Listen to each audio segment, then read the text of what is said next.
तो संत समाज को भी न्याय की उम्मीद जग रही है, लेकिन 1978 में ऐसा क्या हुआ? क्यों यहाँ जांच की बात कही जा रही? क्यों कहा जा रहा है कि हिंदुओं का रहना मुहाल कर दिया गया था संभल में? चलिए जानकारी आपके सामने रख रहे हैं, आपको बताते हैं हुआ क्या था 1978 में। ये पन्ने खुल रहे हैं और जानकारी आपके सामने आ रही है। देखिए, संभल में हिंदुओं पर उस दौर में बहुत अत्याचार हुए थे, बहुत ज्यादा अत्याचार हुए थे। आपसी रंजिश में उस वक्त भी अफवाह फैलाई गई थी, जैसे अभी सर्वे हो रहा था, अफवाह फैली, पत्थरबाजी हुई, उस वक्त भी अफवाह फैलाई गई। हत्या का दोष जबरन हिंदू लड़के पर मढ़ा गया था और बकायदा हवा दी गई थी। नफरती जमात ने संभल में हिंसा को बार बार हवा दी और होली के 4 दिन बाद 29 मार्च 1978 को हिंसा भड़क गई। बाजार से लेकर सब्जी मंडी सब कुछ जला दिया गया। दंगाइयों ने 40 से ज्यादा दुकानों को आग के हवाले किया था और दुकानों में लूटपाट को अंजाम दिया गया। कई हिंदुओं को जिंदा जलाया गया। आप समझ रहे हो, उस दौर में जिंदा जलाया गया था। 1978 में हुए इस दंगे में 184 लोग मारे गए थे और अफवाह क्या उड़ाई गई थी कि वहां पर मौलवी साहब की हत्या कर दी गई। इस तरह की बातें अफवाह में फैलाई गई और उसका नतीजा ये हुआ 184 हिंदुओं को अपनी जान गंवानी पड़ी। दंगों का दौर का वो जो दर्द था वो बयां कर रहे हैं नीतीश गर्ग, जो पीड़ित हैं। सुनिए जरा उनका क्या कहना है, कैसे क्या हुआ था उस वक्त। हमारे कारखाने में जो मुरारीलाल का फड़ कहलाता है, फर्म थी मुरारीलाल अग्रवाल एंड सन्स के नाम से, उसमें दंगा हुआ था और मुसलमानों ने करीब 20 लोग जिंदा जला दिए थे और हमारे गोदामों में खंडसारी रखी थी। 15 लाख रुपए की वो लूट के ले गए थे और हमारे जो बाबा थे, हमारे पिताजी के मामी मामा बनवारी लाल जी, उनको जिंदा जला दिया था। प्रशासन द्वारा जो है अब कहीं ना कहीं से अब एक बार फिर से जो फाइल है वो रीओपन होने की तैयारी हो रही है कि 78 में जो दंगे हुए थे उनकी प्रॉपर तरीके से इन्वेस्टिगेशन हो। तो इस पे आपका क्या कहना है? नहीं होनी चाहिए। उस वक्त तो नहीं मिल पाया इंसाफ, क्योंकि गवाह भी सब, गवाहों को भी सब इतनी धमकी दी जाती थी। कौन लोग थे जो धमकाते थे गवाहों को, जिससे गवाह जो अपना जो उसमें मुलजिमान थे, जो भी उसमें मुलजिम थे, मुझे वो मुलजिम का नाम तो याद नहीं है, लेकिन जो भी मुलजिम थे वो धमकाते थे। दंगे में 150 से ज्यादा लोगों की मौत हुई थी। लगभग कहा जाता है कि 1 से 1.5 महीने तक कर्फ्यू लगा रहा था। पुलिसकर्मी घायल हुए थे, लोगों में डर का माहौल था। पुलिसकर्मी तो यूँ घायल हुए थे ना कि उस वक्त जो यहाँ के डीएम थे वो फरत अली साहब, उन्होंने तो शाम को 4-5 बजे तक फोर्स ही नहीं बुलाई।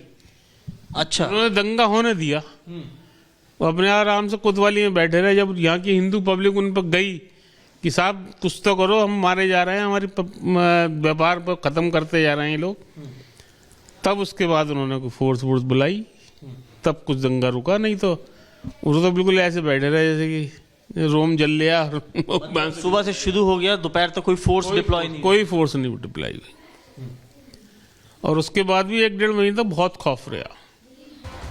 देखिए, संभल में 1976 में भी दंगे हुए थे और 1978 में भी दंगे हुए थे। और जब 1978 में दंगे हुए, जिसकी कहानी नीतीश गर्ग साहब बयां कर रहे थे कि कैसे उनके परिवार के एक शख्स को जिंदा जला दिया गया था, तो उसको लेकर शिकायत भी लिखी गई थी उस दौर में। जो हिंदू वहां रहते थे, आपको जरा पत्र दिखाते हैं, ये तस्वीर देखिए, ये हाथ से लिखा हुआ शिकायत पत्र जो आप देख रहे हैं 1978 के दौर का है और उसमें एक एक चीज बयां की गई है। जो पूरा पैरा हम आपको हाईलाइट करके दिखा रहे हैं, ये उन नामों का यहाँ पर जिक्र है जिसका हाथ इन दंगों में था।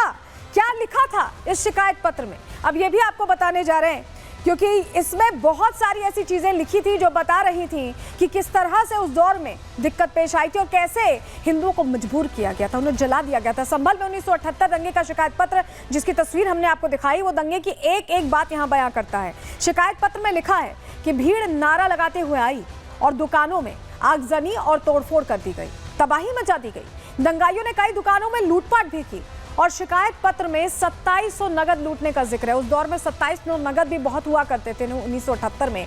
और इसके अलावा 23,500 रुपए की खाद लूटने का भी जिक्र है। सोचिए, 2700, 23,500, किस तरह का नुकसान उस दौर में पहुंचाया गया होगा जहां 1-1 रुपए की कीमत इतनी होती थी। शिकायत पत्र में दंगाइयों का नाम लिखा है, जो पत्र भी हमने आपको दिखाया, और नाम सुनिएगा, आपको समझ में आएगा। इरफान, जुबैर, अच्छा नारती, सरदार गौस, बाबू पल्लेदार, लल्ला, रिफागुल, नवाब गौस, कासिम आरती, डॉक्टर अकील, अख्तर, जमील, ये तमाम नाम आप समझ जाएंगे विशेष वर्ग से आते हैं।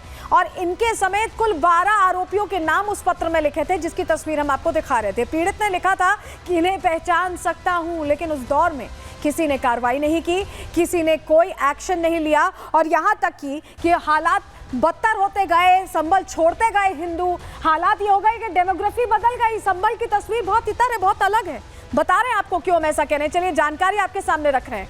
साल 1947 में देखिए, हिंदू आबादी 45% थी, मुस्लिम आबादी 55% थी। उस वक्त 10% का फर्क था, लेकिन 2024 में अभी के आंकड़े हम आपको बता रहे हैं 15%, 30% का फर्क आ गया तब से अब तक में। 15% बचे हिंदू, क्योंकि आधों को तो यहाँ 184 हिंदुओं को जहाँ जला दिया जाए वो छोड़कर जाने को मजबूर हो जाते हैं, और 85% मुस्लिम हो गए। 30% वहाँ कम हुए, यहाँ ऐड हो गए। ये देखिए 85% मुस्लिम अब रहते हैं। और अब संभल का सच, वो काला सच, वो स्याह सच जो छुपाने की कोशिश की गई है, वो सामने आने वाला है, क्योंकि बाबा ने तय कर लिया। रिपोर्ट आपको दिखा रहे हैं।